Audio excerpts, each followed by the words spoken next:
अरे बाबा काय विषय झाला. आपले अख्खे कार्यकर्ते चांगल्यामध्ये बोंबलत राहिले ना. हे बघा हे बिबट्याचं पिल्लू आहे, बिबट्याचं पिल्लू.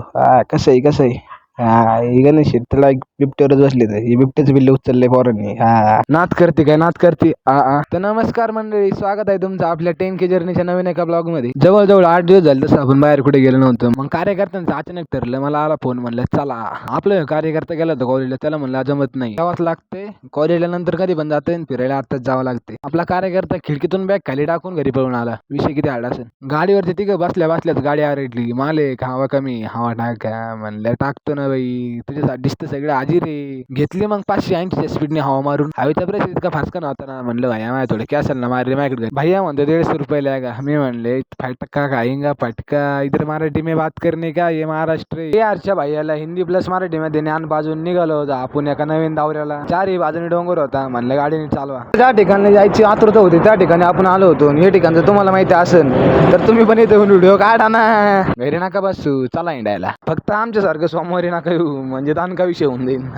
गर्दी तर मोकर होती, पण ही गर्दी हँडल करणारा एकमेव माणूस म्हणजे कोण, कमेंट करून सांगा. तू पण असा गर्दीचा बेरा लाईनीला उभा होता. म्हणलं त्यापेक्षा आपलं मुख दर्शन केलेलं चांगले. एखाद्या दिवशी निवांत दर्शन करायला. आपल्या कार्यकर्त्यांचं काय ठरेल काय सांगता येत नाही. हे 3 कार्यकर्ते पण अचानक आले भाऊ. मग इथे काहीतरी दानका विषय दिसत होता. पोरांना म्हणलं चला एकदा चक्कर मारून येऊ. चक्कर मारायचे पण मामाने 20 रुपये प्रत्येक मालाचे घेतले. पण आपण 6 जण होतो ना, आपण मामाला 100 चिटकून आलो, कारण की आपला विषय दानका आहे. तर मंडळी, तुम्ही जर या महिन्यामध्ये आपले 1000 फॉलोअर्स कंप्लीट करून टाकले ना, आपण लय मोठा दानका विषय करणार आहे. तर आपले कार्यकर्ते सगळे निघाले चक्कर मारायला.